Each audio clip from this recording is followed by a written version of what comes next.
बच्चों, मैं आपका हिंदी टीचर अतुल द्विवेदी आपकी पाठ्य पुस्तक के पाठ 17 मुहावरों के अभ्यास प्रश्न के उत्तर आपको बताने चल रहा हूं, या ये कहिए तो आपका जो ये अभ्यास प्रश्न है उसको कराने चल रहा हूं।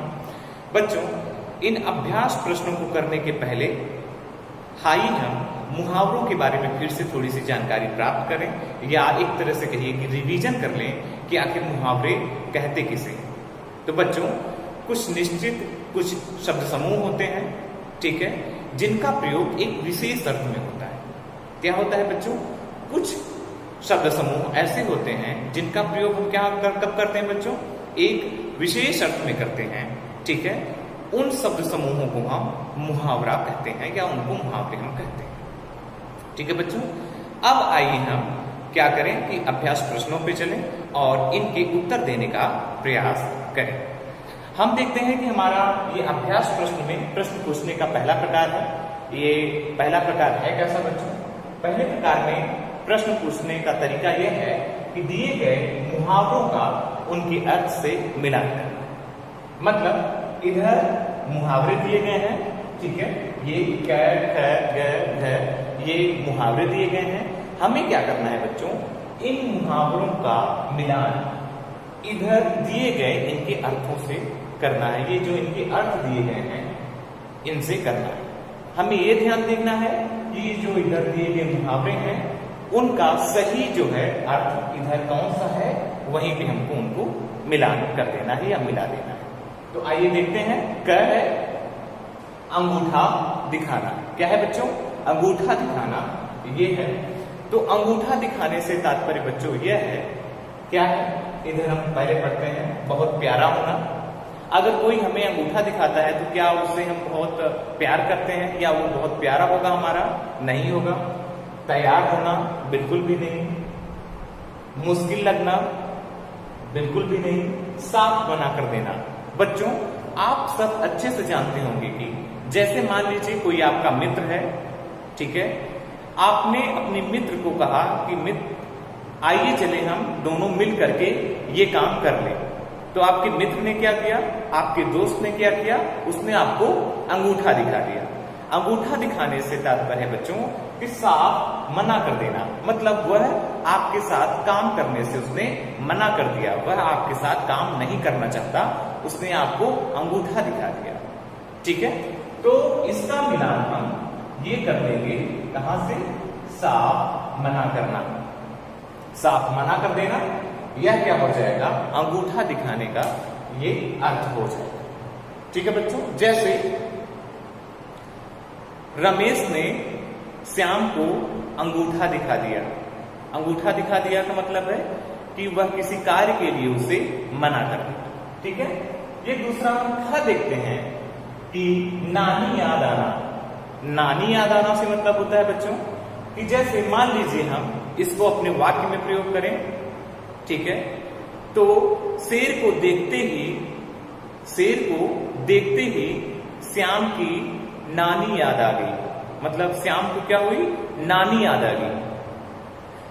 श्याम कहीं जा रहा था या चिड़ियाघर में ही था, तो जैसे ही उसका सामना शेर से हुआ वैसे ही उसे नानी याद आई। नानी कैसे? नानी को हम क्यों याद करते हैं? जब परिस्थितियां प्रतिकूल हों, विपरीत हों, तो हमें अपने जो बड़े हैं, जो हमारी केयर करते हैं, ठीक है, हमें उनकी याद आ जाती है। तो आइए हम इधर देखते हैं इसका अर्थ।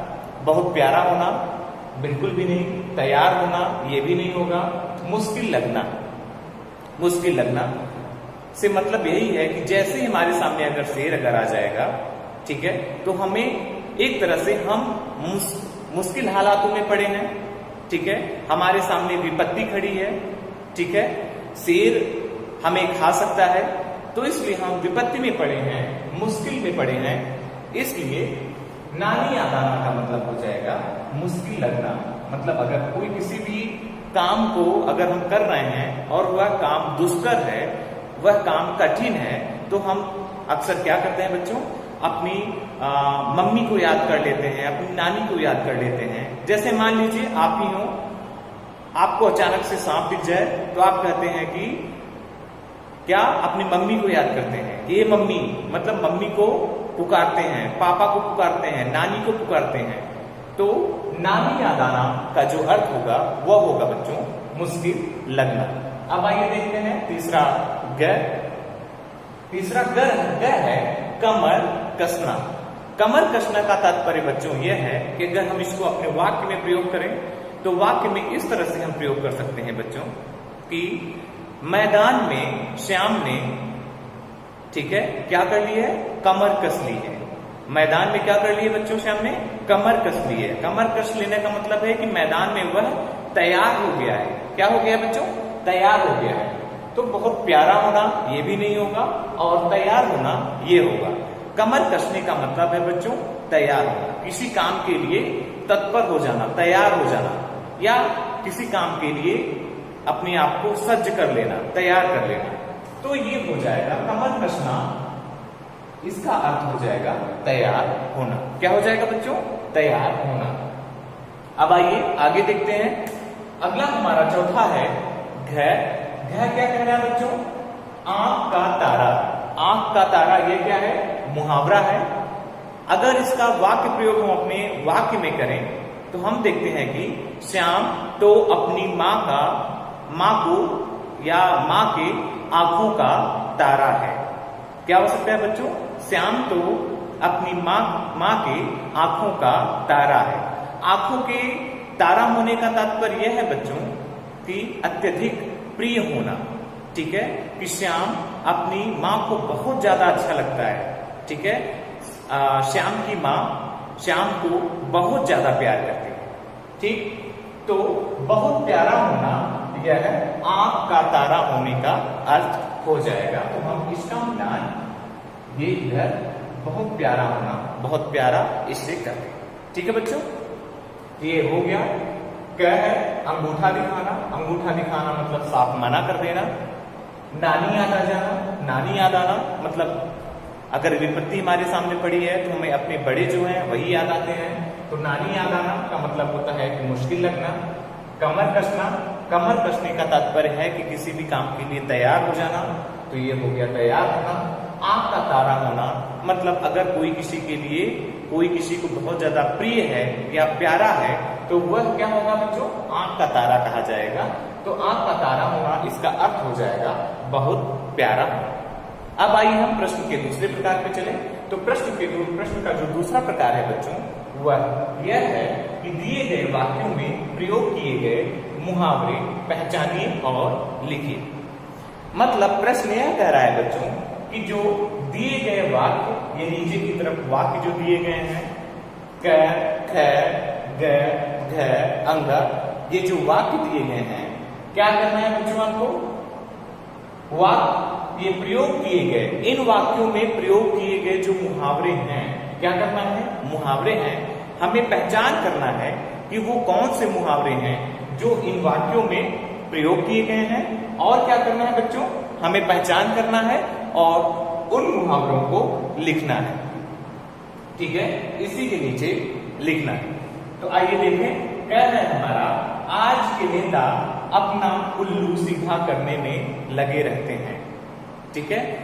क्या है कि आज के नेता अपना उल्लू सीधा करने में लगे रहते हैं। अपना उल्लू सीधा करने से तात्पर्य यह है बच्चों कि वह स्वार्थी हो गए हैं, ठीक है, उनको अपना ही हित दिखाई देता है, वह जनता का हित नहीं करना चाह रहे हैं, ठीक है, वह अपना कोष भर रहे हैं, अपना खजाना भर रहे हैं। तो इसमें हो जाएगा आज के नेता अपना उल्लू सीधा करने में लगे रहते हैं। इसमें जो मुहावरा प्रयोग किया गया है इस वाक्य में वह यह है कि अपना उल्लू सीधा करना।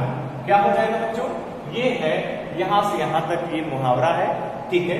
तो हम इसको यहां पे लिख देंगे, क्या लिख देंगे बच्चों, अपना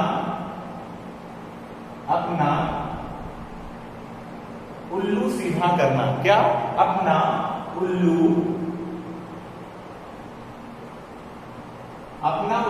सीधा करना, ये सीधा करना, ये हो जाएगा अपना उल्लू सीधा करना, ये किसका है? इस वाक्य में इस मुहावरे का प्रयोग किया गया है। तो हम पहचान कहां से कर रहे हैं? ये यहां से अपना मुंह सीधा करना, ये मुहावरा हम पहचान गए और इसको हमने लिख दिया। ठीक है, अब अगले वाक्य पे चलते हैं। अगला वाक्य है हमारा, पिताजी बार बार आपे से बाहर हो जाते हैं। ठीक है, क्या हो जाते हैं? पिताजी बार बार आपे से बाहर हो जाते हैं। आपे से बाहर होने का मतलब है बच्चों क्रोधित होना। ठीक है, बार बार वह क्रोधित हो जाते हैं। कौन क्रोधित हो रहा है बच्चों? पिताजी। तो बार बार क्रोधित हो जा रहे हैं, इसका मतलब यहाँ पे हम देखते हैं बच्चों, आपे से, ये आपे से बाहर होना या आपे से बाहर हो जाना। ठीक है, तो ये यहां पे हमने पहचान किया कि आपे से बाहर हो जाना, ये इसका क्या हो जाएगा बच्चों? मुहावरा हो जाएगा। क्या हो जाएगा? किस मुहावरे का यहां पे प्रयोग किया गया है बच्चों? आपे से बाहर होना। किसका? आपे से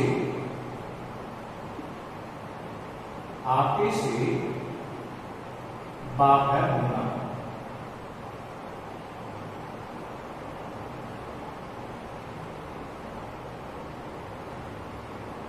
ये आपे से बाहर होना, ये इस वाक्य में प्रयोग किया गया है, यह मुहावरा। ठीक है बच्चों, अगले वाक्य में चलते हैं। तो अगला वाक्य है हमारा बच्चों, मैं पढ़ाई में अपनी छोटी बहन का हाथ बटाता हूं। क्या करता हूं बच्चों? मैं पढ़ाई में अपनी छोटी बहन का हाथ बटाता हूं। मतलब मैं जब पढ़ता हूं या मेरी बहन जब पढ़ती है तो मैं क्या करता हूं कि जिस भी सब्जेक्ट में या जहां भी उसे दिक्कत होती है समझने में, मैं उसकी मदद करता हूं। मतलब मैं उसे समझाता हूं, मैं उसे बताता हूं। तो यहां पे हम समझने का प्रयास करें या जानने का प्रयास करें, पहचानने का प्रयास करें कि यहाँ पे कौन से मुहावरे का प्रयोग हुआ है। तो इसमें मुहावरे का प्रयोग हुआ है बच्चों, किस मुहावरे का प्रयोग हुआ है बच्चों? हाथ बटाना। किसका प्रयोग हुआ है? तो हम देखते हैं बच्चों कि इसमें हाथ बटाना, इस मुहावरे का प्रयोग हुआ है। किसका बच्चों? इस मुहावरे का प्रयोग हाथ बटाना, इसका प्रयोग हुआ है। आइए अगले वाक्य पे चलते हैं। अगला वाक्य हमारा है, दुख से घबराना नहीं क्योंकि दिन फिरते देर नहीं लगती। ऐसा कहा गया है कि दुख से घबराना नहीं चाहिए। ठीक है, हिम्मत नहीं हारनी चाहिए। अगर अभी दुख है हमारे पास में, ठीक है, तो हमें हिम्मत नहीं हारनी चाहिए, घबराना नहीं चाहिए, हिम्मत से काम लेना चाहिए, क्योंकि दिन फिरते देर नहीं लगती। दिन फिरते देर नहीं लगने का मतलब है बच्चों कि कब आपका समय बदल जाए, कब आपके अच्छे दिन आ जाएं, यह किसी को नहीं पता है। ठीक है, वह कभी भी, मतलब दिन के बाद में, रात के बाद में दिन, ठीक है, और अंधेरे के बाद में उजाला होना ही है। ठीक है, ऐसा कहा गया है। तो यहां पे प्रयोग हुआ है दिन फिरना। क्या है बच्चों? दिन फिरना। दिन फिरने का तात्पर्य है कि आपका समय कभी भी बदल जा सकता है। मतलब अभी आपके पास में दुख है, अभी आप जो है दुखी हैं, और कब आपके पास में खुशियां आ जाएं, कब आपका दिन अच्छा हो जाए, यह किसी को नहीं पता। मतलब अचानक से ये सब सारी चीजें परिवर्तित हो सकती हैं, बदल सकती हैं। तो ये हो जाएगा, इसमें यहाँ पे दिन फिरना, यह इसका मुहावरा हो जाएगा जो इस वाक्य में प्रयोग हुआ है। ठीक है बच्चों, अब आइए अगले वाक्य पे चलते हैं। तो अगला वाक्य है हमारा बच्चों, बेटा पेपर में फेल हो गया तो शर्मा जी की नाक कट गई। अब यहाँ पे देखते हैं बच्चों क्या हो गया कि बेटा, शर्मा जी है, शर्मा जी का जो है बेटा है, वह क्या हुआ बच्चों?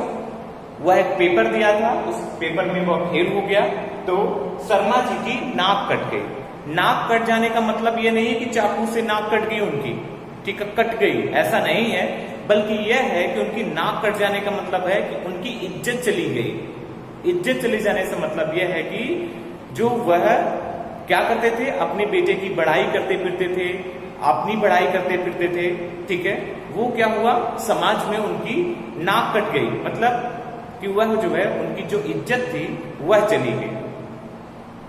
ठीक है बच्चों, तो हम यहां पे ये देखते हैं कि शर्मा जी की क्या हुआ बच्चों, शर्मा जी की इज्जत चली गई है।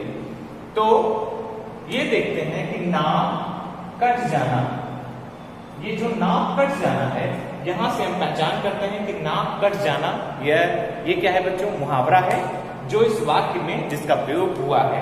तो ये हमने यहाँ पे लिख दिया, ठीक है, कि नाक कटना मुहावरा का प्रयोग इस वाक्य में किया गया है, ठीक है। अब आइए हम प्रश्न के तीसरे प्रकार पे चलते हैं। किसके बच्चों, प्रश्न के तीसरे प्रकार पे चलते हैं और देखते हैं कि हमें क्या करना है। तो हम देखते हैं कि दिए गए विकल्प पर क्या करना है, दिए गए विकल्प पर सही का निशान लगाना है। क्या करना है बच्चों, दिए गए विकल्प पर सही का निशान लगाना है। मतलब कुछ वाक्य दिए गए हैं, ठीक है, कुछ वाक्य दिए गए हैं, हमें क्या करना है कि बच्चों वाक्य के नीचे उनके विकल्प में उत्तर दिए गए हैं, ठीक है, क्या दिए गए हैं, विकल्प दिए गए हैं और उन विकल्पों में से कोई एक विकल्प जो है वह सही होगा। क्या है बच्चों, कोई एक विकल्प, उन विकल्पों में से कोई एक विकल्प सही होगा। हमें क्या करना है बच्चों, हमें वाक्य को पढ़ना है, मतलब एक तरह से वाक्य को या प्रश्न को पढ़ना है और देखना है कि इसका सही उत्तर, ठीक है, इन विकल्पों में से कौन सा होगा। तो हम देखते हैं कि पहला जो हमारा वाक्य है या पहला प्रश्न आप कह लीजिए वह है कि मुंह में पानी आना।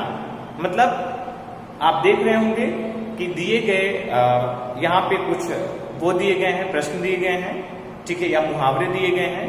हमें क्या करना है बच्चों, हमें ये पता करना है, नीचे की तरफ विकल्प दिए गए हैं और पता करना है कि कौन सा विकल्प सही है।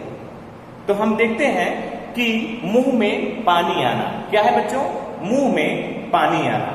अब मुंह में पानी आना ये मुहावरा है, आप सब अच्छे से जानते हैं। इसके लिए 3 विकल्प दिए गए हैं।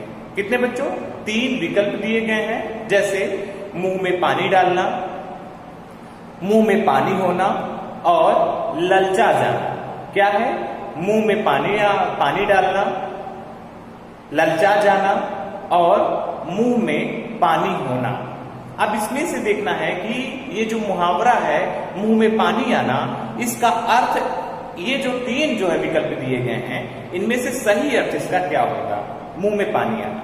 मुंह में पानी आने से तात्पर्य है बच्चों कि जैसे मान लीजिए कोई भी ऐसी चीज है, मिठाई है या कुछ ऐसा पदार्थ है, खाद्य पदार्थ है, जिसको हम देखते हैं और हमें उसको खाने का मन कर जाए, ठीक है बच्चों, क्या हो जाए, उसको खाने का मन कर जाए, हमारी इच्छा कर जाए उसे खाने की। तो हम क्या करते हैं बच्चों कि हम ये कहते हैं कि हमारे मुंह में पानी आ गया, मतलब हमारी इच्छा कर गई उस चीज को खाने की। तो जो इसका सही विकल्प होगा बच्चों वह यह होगा कि मुंह में, पहला जो है मुंह में पानी डालना, यह गलत होगा। दूसरा ललचा जाना, यह जो है यह सही होगा। क्या होगा बच्चों, यह सही होगा, क्योंकि मुंह में पानी आने का मतलब यह है कि जैसे हमने आपको बताया है कि कोई भी ऐसा खाद्य पदार्थ जो हमें अच्छा लगता हो, रुचिकर हो, ठीक है, उस चीज को देखते ही हम क्या करते हैं बच्चों, ललचा जाते हैं। तो ललचा जाने से तात्पर्य ये है कि हमारे मुंह में पानी आ गया, ठीक है। तो ये इसका विकल्प ब सही होगा। अब हम ये देखते हैं ख है हमारा। ख क्या है बच्चों कि जान में जान आना। क्या है, जान में जान आना, ये ख है। अब हम यहां पे देखते हैं कि जान में जान आना, इसके लिए ये मुहावरा है। इसके जो अर्थ हैं, 3 नीचे की तरफ विकल्प दिए गए हैं, 3 अर्थ दिए गए हैं विकल्प में। हमें देखना है कि उनमें से एक ही विकल्प सही है जो इसका अर्थ होगा। तो हम ये देखते हैं कि जो हमारा पहला है हिम्मत आना। क्या है बच्चों, हिम्मत आना, अ है, ब है, आसान लगना, और उसके बाद में स है, मुश्किल लगना। क्या है, अ हिम्मत आना, ब आसान लगना, स मुश्किल लगना। ठीक है बच्चों, ये इसके विकल्प हैं। हमें देखना है कि जान में जान आना, इसका सही अर्थ क्या होगा। जान में जान आने का मतलब यही होगा बच्चों कि आपके सामने अगर अचानक से सांप आ जाए ठीक है, और बस वो आपके पैर से निकल के चला जाए, ठीक है, तो आप क्या कहेंगे बच्चों कि तब आपके जान में जान आएगी कि भैया भले ही इस सांप ने हमें नहीं काटा, नहीं तो क्या होता, अब जाकर के हमारे जान में जान आई। तो इसका जो अर्थ होगा बच्चों वह क्या है, हिम्मत आना, यह होगा कि जान में जान आना कि मतलब अब हमें हिम्मत आई अब जाकर के। अभी तक तो हम एकदम बेसुध हो गए थे, हमें लग रहा था कि अब इस सांप ने हमें काट लिया। तो इस मुहावरा जो ये है कि जान में जान आना, जान में जान आने का मतलब है बच्चों कि हिम्मत आना, कि अब जाकर के हमें हमारी जान में जान आई या हिम्मत आई है। अगला जो है हमारा ग है, मुहावरा है, वह है कमर कसना। क्या है बच्चों, कमर कसना अगला हमारा मुहावरा है। अब इसमें हम ये देखते हैं कि इसके लिए भी 3 विकल्प दिए गए हैं। पहला है तैयार होना, पहला क्या है बच्चों, तैयार होना, ब तैयार नहीं करना है, तैयार नहीं होना, ये ब है। उसके बाद में स क्या कह रहा है बच्चों, कमर को बांधना, ठीक है। कमर कसने का यहाँ पे 3 विकल्प दिए गए हैं, इनमें से एक जो है अर्थ इसका होगा जो सही होगा, उसी पे हमें क्या करना है बच्चों, सही का निशान लगाना है प्रश्न के अनुसार। तो हम क्या करेंगे बच्चों, देखते हैं कि कमर कसने की तरफ से तात्पर्य है, आप सब पढ़ भी चुके हैं अभी, कि श्याम जो है वह मैदान में कमर कस चुका है। तो श्याम मैदान में कमर कस चुका है, इसका तात्पर्य होगा बच्चों कि श्याम जो है मैदान में क्या कर चुका है बच्चों, तैयार हो गया है, अपने आप को उसने तैयार कर लिया है, ठीक है। तो इसका जो अविकल्प है वह सही हो जाएगा, तो इसका अविकल्प सही है। अब आइए देखते हैं अगला है आपे से बाहर होना। क्या है बच्चों, है आपे से बाहर होना। आपे से बाहर होना, इसके लिए भी 3 विकल्प यहां पे दिए गए हैं। पहला विकल्प है बच्चों बाहर निकलना। क्या है, बाहर निकलना पहला विकल्प है। दूसरा विकल्प है बहुत गुस्सा होना, ठीक है। तीसरा विकल्प है शांत हो जाना। क्या है बच्चों, तीसरा विकल्प क्या है, तीसरा विकल्प है शांत हो जाना। तो आपे से बाहर निकलना, इस मुहावरे का आपे से बाहर हो जाने का तात्पर्य है बच्चों कि खुद पे जिसका नियंत्रण न रहे। हमारा नियंत्रण खुद पे कब नहीं रहता बच्चों, जब हम क्या करते हैं, गुस्सा करते हैं किसी पे, ठीक है, तो हम आपे से बाहर हो जाते हैं या हमारा खुद से नियंत्रण हट जाता है, ठीक है। हम अपना फोन तोड़ देते हैं या कोई भी ऐसा काम कर जाते हैं जो हमें नहीं करना चाहिए। तो इसका जो सही विकल्प होगा बच्चों वह हो जाएगा, क्या हो जाएगा, बहुत गुस्सा होना। जब कोई व्यक्ति बहुत ज्यादा गुस्सा रहता है तभी वह अपने आपे में नहीं रहता या उसका खुद पे नियंत्रण नहीं रहता। तो ये आपका जो है वह विकल्प सही है।